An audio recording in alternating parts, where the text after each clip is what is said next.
Շնորհակալություն, պարոն Մանուկյան, այդ ինչ թվաբանություն է։ 1700 դրամ մեկ օրվա համար աշխատավարձը, որ ասում եք, դա գալիս է ամսական 60,000 դրամից քիչ։ Դա Հայաստանի նվազագույն աշխատավարձից քիչ է։ Չի կարա տենց աշխատավարձը լինի։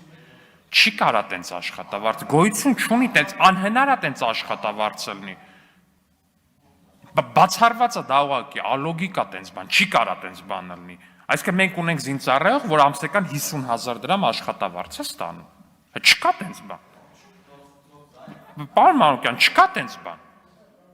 Ինչ վերաբերվում է այս թիրախավորմանը պարեկների հետ կապված։ Հայաստանի Հանրապետության ոստիկանության ծառայողները պետք է ստանան բարձր աշխատավարձ։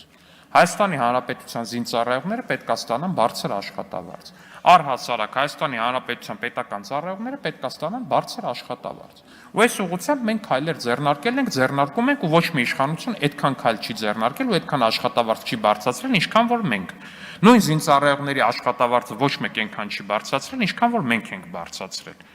Ու որ տենց բան է, թիրախային է ուղղվածությունը անդադ պարեկներին թիրախա։ Այդ մարդկանցից ինչ եք ուզում, ես չեմ հասկանում։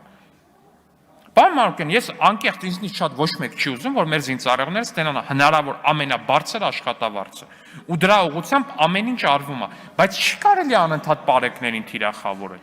Այդ պարեկները օդից չեն ընկել այս երկրում։ Այդ մարդիկ նույն են տղերքն են, որ 2 տարի առաջ օրինակ բան են արել, սահման են պահել։ Նույն մարդիկ են, որ զինծառայություն են անցել։ Մեր քաղաքացիներն ինչքան կարելի է այդ մարդկանց նկատմամբ sense բան անել, այդ բանը ներարկել մարդկանց նկատմամբ։ Չի կարելի տենց թիրախավոր։ Անկեղծ եմ ասում, կոնկրետ խավա, որին դրած անընդհատ թիրախավորում ու ատելություն եք սերմանում։ Նորմալ չի էլի։ Մի ասեք պարեկը այսքան պետք է ստանա, այն էլ այնքան, այսքան առաջարկում եք պարեկի աշխատավարձը իջացնել։ Խոսեք թիրախային, ասեք եկեք բարձրացնենք բաների, սերժանտների աշխատավարձը, ես ասեմ այո, եկեք բարձրացնենք ինչքան հնարավոր է, տենանք ինչ հնարավոր դրա համար։ Բայց դրա հաշվին թիրախավորելով պարեկներին ինչի համար։